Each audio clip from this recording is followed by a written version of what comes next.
has been my experience when people really feel the most joy or the most loving or close moments, it brings up more anxiety about death and loss.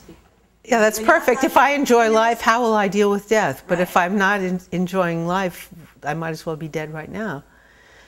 I remember when I was doing workshops with women, with Kristen Linklater, what was called the Company of Women, and we did these in our own voices workshops with women.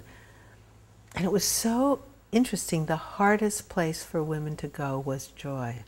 It was so much easier to go into sadness and pain or anger, but to go into joy, it was like to be in a place that you know, you would see a woman remembering. I remember this woman who came into the workshop, she was so kind of depressed, and she looked that way. And we were doing all of this around going back to when you were 9, 10, and 11 and remembering things. And she got in touch with a memory of when she was in probably 4th or 5th grade, and they were doing South Pacific, and she played the Mary Martin role.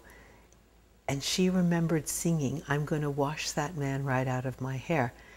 And I remember Kristen said to her, "Sing it." And she did. And her face just opened. And we saw a person you wouldn't have imagined when she walked into the workshop.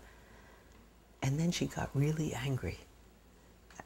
Because to take her to that place was to challenge an adaptation which had sort of settled into this anger and depression and everything else.